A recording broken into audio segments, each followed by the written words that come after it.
My parents didn't even text me on my birthday but bought my sister a brand new house for her. So I disappeared from their lives, and the way they tried to find me was ridiculous. My name is Sarah, and I'm 28 years old.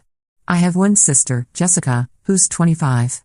Growing up, it was always crystal clear that Jessica was the golden child and I was. Well, let's just say I was the practice kid. You know those parents who mess up with their first child and then get it right with the second? That was my family, except they never stopped treating me like the rough draft. Jessica got ballet lessons, piano lessons, art classes, and summer camps. I got told we couldn't afford extras.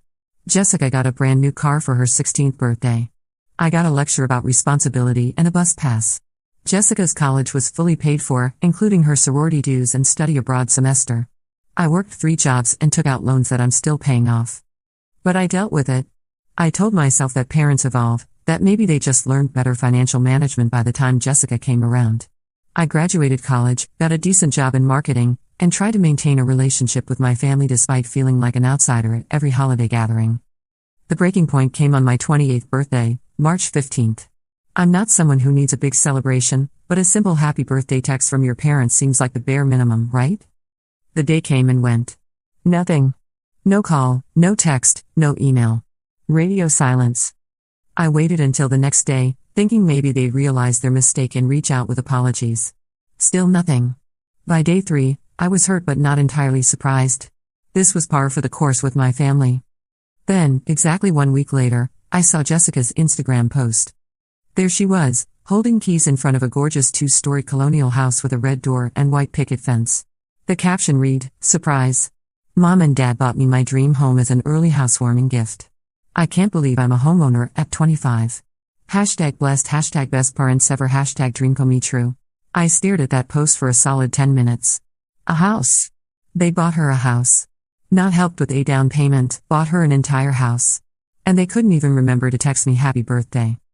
I did what any rational person would do. I called my mom. "Sarah. Honey, how are you?" She answered, sounding genuinely happy to hear from me. "I'm fine, Mom. I saw Jessica's post about the house.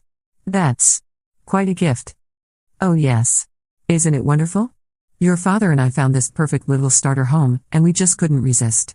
Jessica's been working so hard at her new job, and we wanted to help her get established.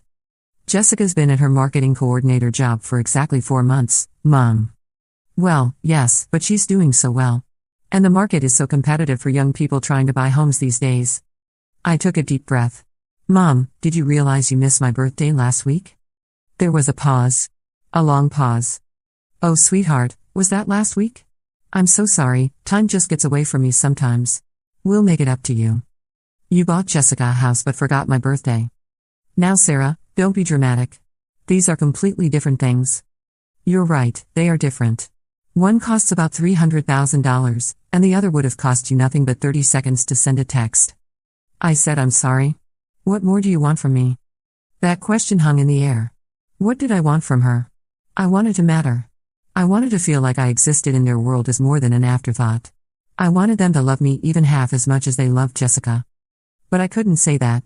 Instead, I said, "Nothing, Mom. Don't worry about it. We love you, Sarah. You know that, right?" "Sure. I have to go." That night, I made a decision. I was done. I was done being the forgotten daughter, the consolation prize, the rough draft. I was done pretending that their crumbs of attention were enough. I was done being grateful for the bare minimum while Jessica got the world handed to her on a silver platter.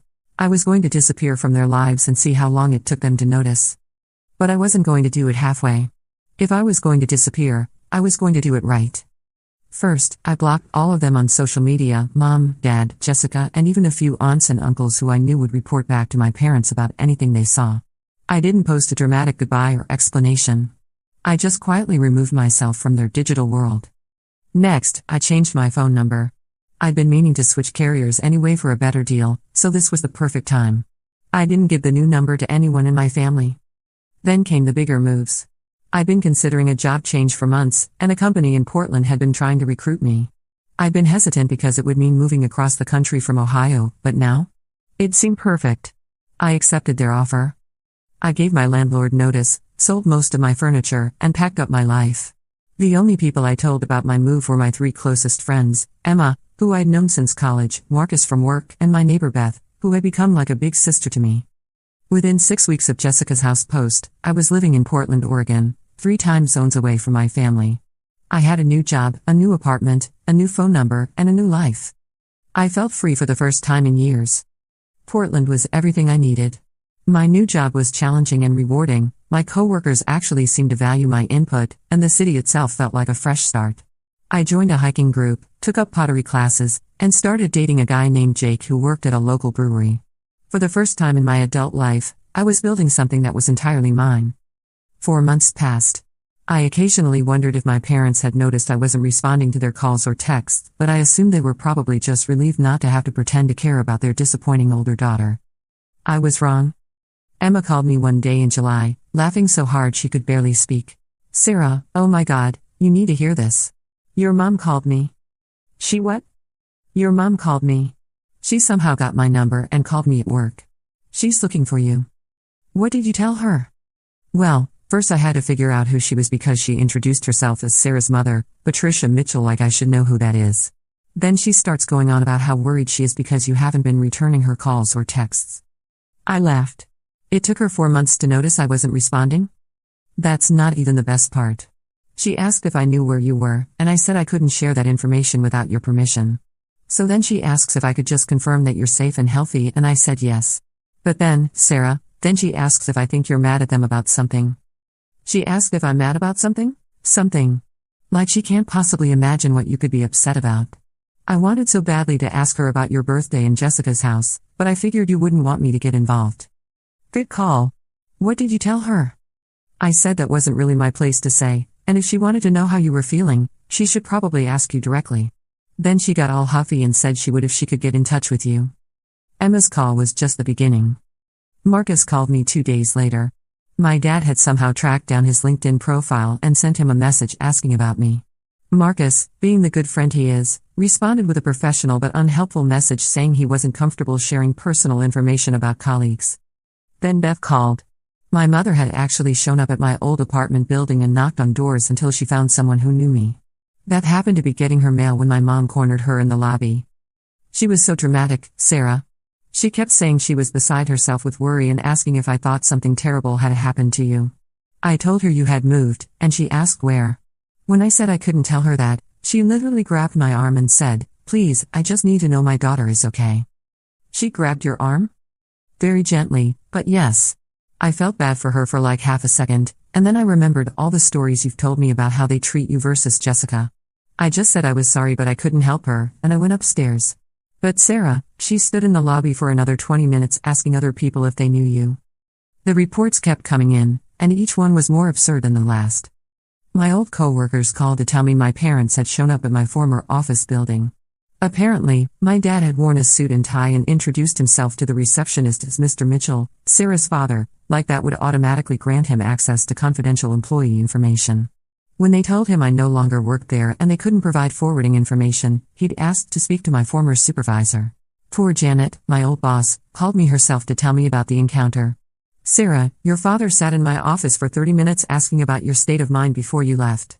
He wanted to know if you'd seemed depressed or if anyone had been bothering you. I kept telling him that you'd left for a great opportunity and seemed excited about it, but he kept insisting that your disappearance was completely out of character." "What did you tell him?" "The truth, that you were one of my most reliable employees and that you'd given proper notice and handled your transition professionally. But Sarah, he seemed genuinely convinced that something terrible had happened to you. He kept saying things like, 'This isn't like Sarah and she would never just disappear without telling us where she was going.'"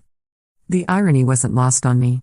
My father, who hadn't had a real conversation with me in years, was now claiming to be an expert on my character and behavior patterns.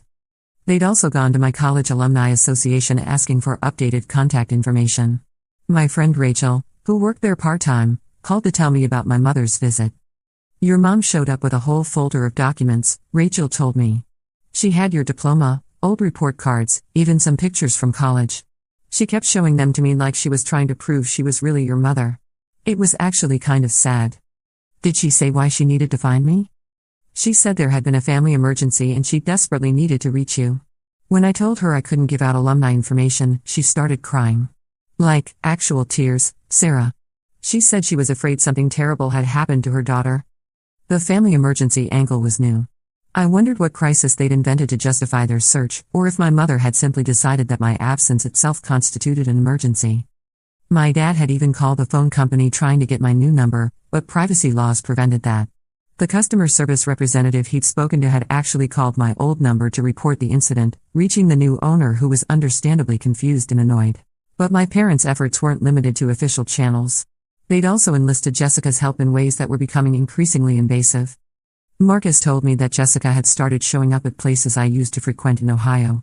She'd gone to my old gym, my favorite coffee shop, the bookstore where I used to spend Saturday afternoons. She'd shown my picture to employees and regular customers, asking if anyone had heard from me or knew where I'd gone. She came into the marketing agency where I used to work, Marcus said during one of our calls. She told the receptionist she was your sister and that there was a family emergency. She wanted to know if I'd mentioned anything about your plans or where you might be living now. What did they tell her? Nothing, thankfully. But Sarah, she seemed really distressed. Like, she was shaking when she was talking to the receptionist. Either she's a really good actress, or she's genuinely upset about not being able to find you. I found myself wondering about Jessica's motivation. Was she worried about me, or was she just doing what our parents asked? Had it occurred to her that her brand new house might be connected to my disappearance? Did she feel guilty, or was she just confused about why I'd suddenly vanished from their lives? The most ridiculous part came when I learned they'd started reaching out to people I barely knew. Beth told me that my mother had somehow gotten the contact information for other tenants in my old apartment building and had called them individually. She called Mrs. Henderson from 3B, Beth said, referring to the elderly woman who lived down the hall from my old apartment. Mrs. Henderson called me all confused, asking if I knew why some woman was calling her about you. Apparently, your mom asked her if she'd noticed any suspicious activity around your apartment before you moved out. Suspicious activity? I guess she wanted to know if you'd seemed scared or if there had been any strange people around. Mrs. Henderson told her you'd always been polite and quiet, and that you'd said goodbye to her when you moved out. But your mom kept pressing, asking if she was sure you hadn't seemed worried or upset about anything. The paranoia was escalating. My parents had apparently convinced themselves that my disappearance was the result of some external threat rather than my own choice. In their minds, I couldn't possibly have decided to leave them voluntarily. Something bad must have happened to me. Emma called with updates about increasingly creative attempts to track me down. Your mom found my LinkedIn profile and sent me a message asking about your job search history. She wanted to know what companies you'd been interviewing with and whether you'd mentioned wanting to move to any specific cities. What did you tell her? I didn't respond to the LinkedIn message, but she found my work email address and sent me a much longer message. Sarah, it was intense.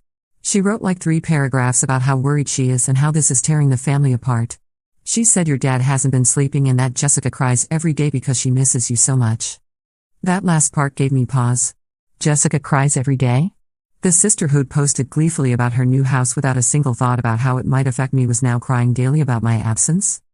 She'd also asked me to ask you to just send one text message, Emma continued. Just one text to let them know you're alive and okay. She said they wouldn't ask for anything else if you could just confirm that you're safe. But I knew that wasn't true. One text would turn into a phone call. One phone call would turn into demands for an explanation. An explanation would turn into guilt trips and manipulation and promises to do better that would last exactly until they felt comfortable going back to their old patterns. The most invasive thing they did, though, was hire that private investigator. But even before that, they'd apparently try to conduct their own investigation. Marcus told me that my father had actually driven to Portland, a 20-hour drive from Ohio, and spent a weekend walking around downtown with printed photos of me, showing them to people on the street. How do you know that?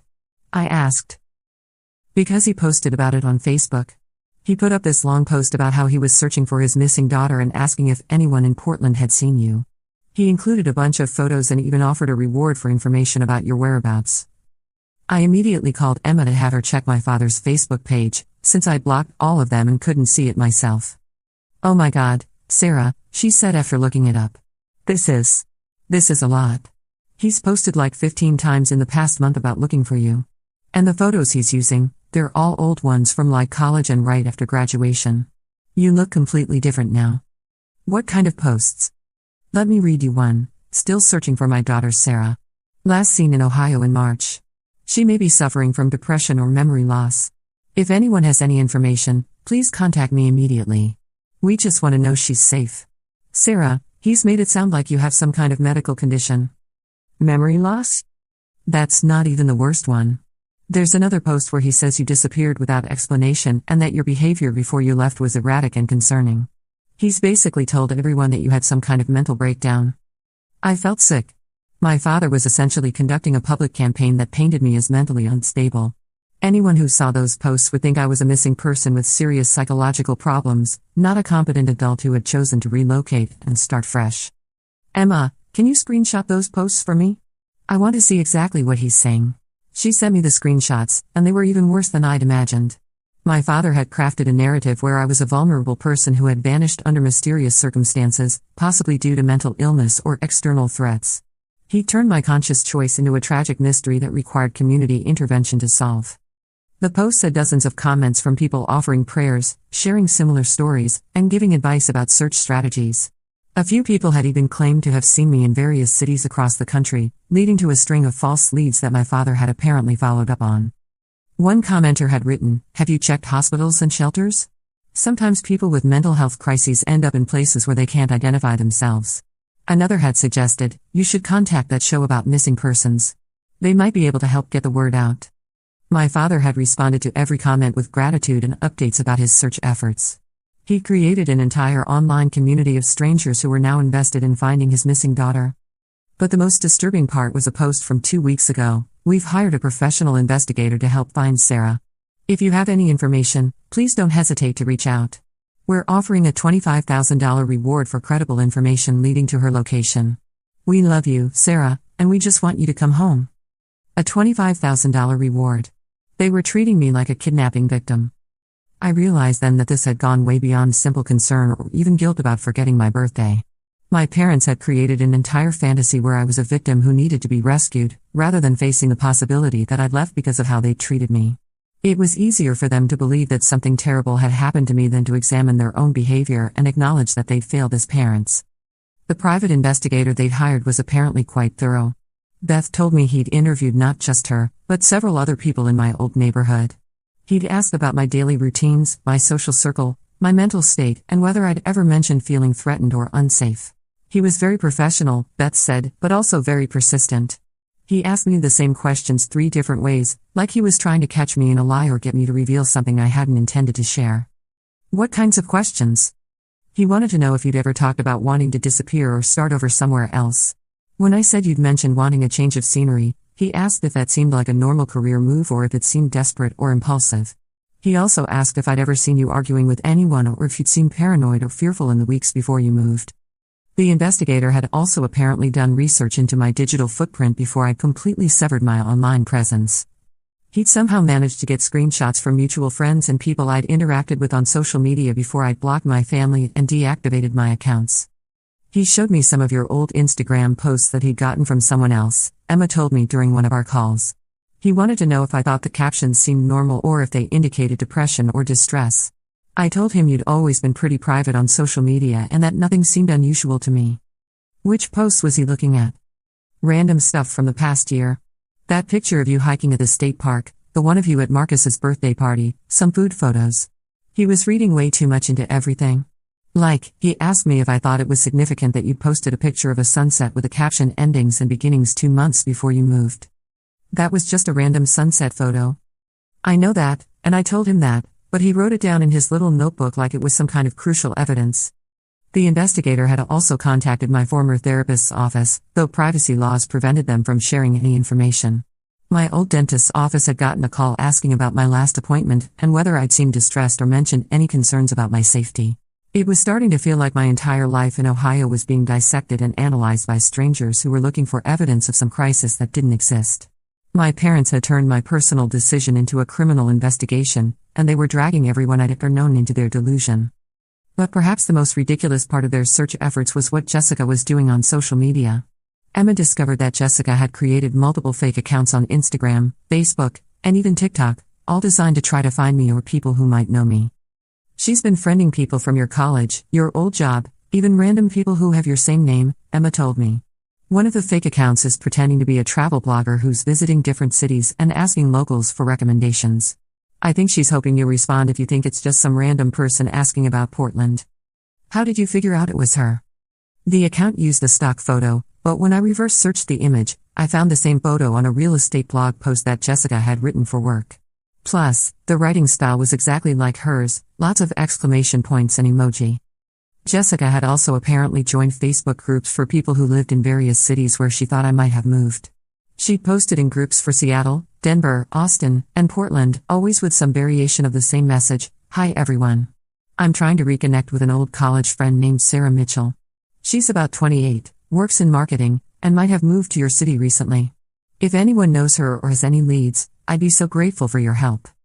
The posts always got responses from helpful group members offering advice or sharing similar stories, but of course, no one had any useful information because Jessica was looking in the wrong places and using outdated details about my life. But the fake social media accounts served another purpose. They allowed Jessica to monitor my old accounts and see if I was still active anywhere. She'd apparently figured out that I'd blocked the family, so she was using the fake accounts to try to see my profiles and posts. It was a level of digital stalking that was both impressive and deeply disturbing. My sister, who'd barely seemed to notice my existence when we lived in the same state, was now spending hours every day trying to track me down online. The whole situation had taken on a life of its own. My parents had convinced themselves, their extended family, their friends, and even strangers on the internet that I was a missing person in need of rescue. They'd created this elaborate narrative where I was the victim of some unknown crisis, and they were the worried parents doing everything they could to bring their daughter home safely. What they couldn't, or wouldn't, acknowledge was that I wasn't missing. I was exactly where I chose to be, living exactly the life I wanted to live. I wasn't in danger, I wasn't having a breakdown, and I didn't need to be rescued. I was just done with them. In November, I got a call from Emma that made me question my entire family's sanity. "Sarah, I need you to sit down for this one." "I'm already sitting." "What now?" "Your parents hired a private investigator." "They what?" "A private investigator contacted me yesterday.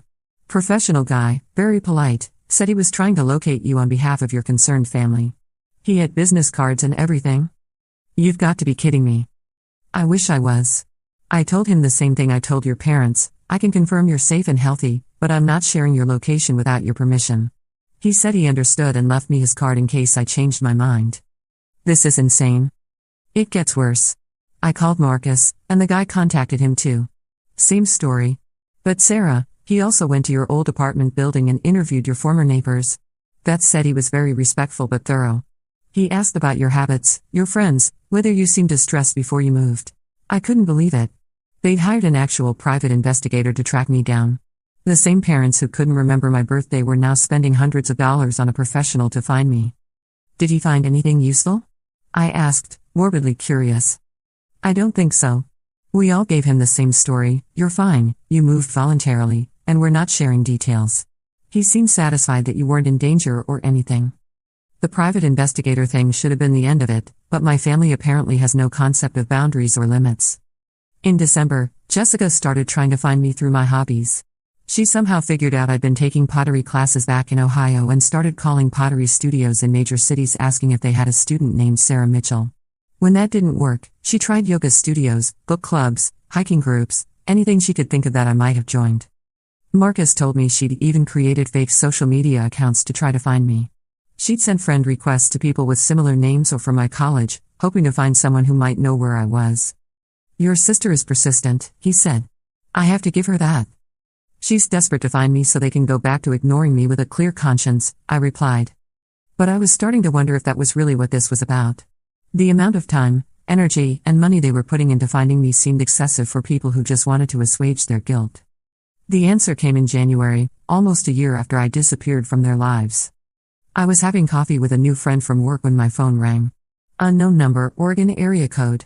I'd been ignoring unknown calls for months, but something made me answer this one. Hello?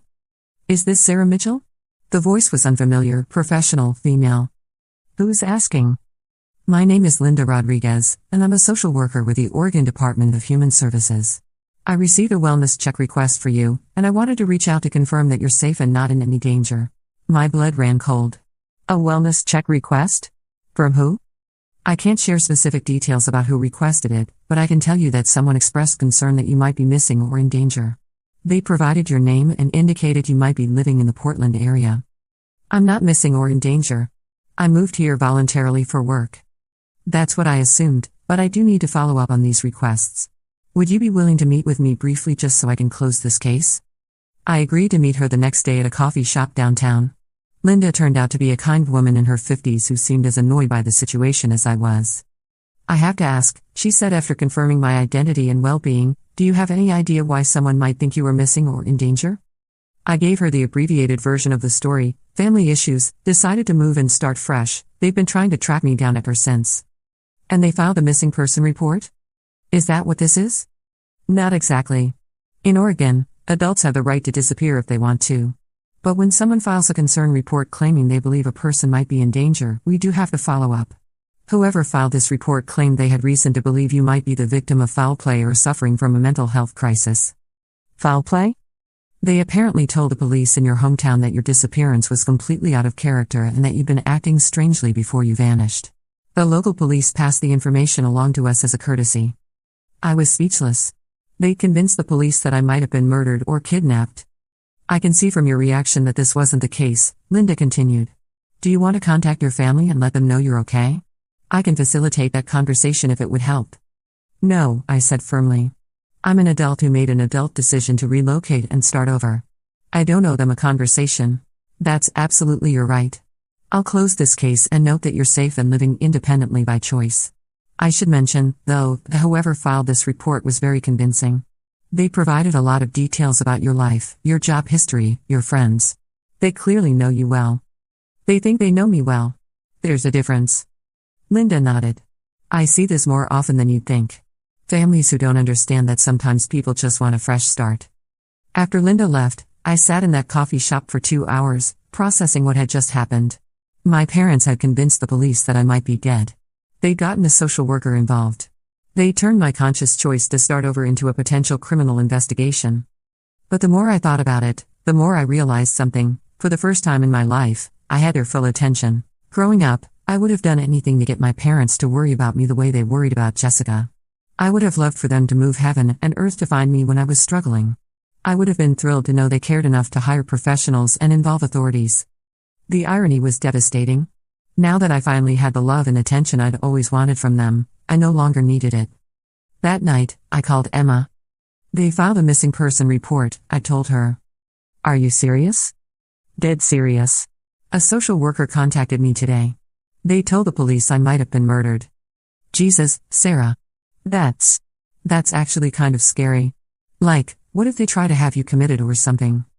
They can't. I'm clearly competent and living independently. But Emma, I need you to do something for me. Anything.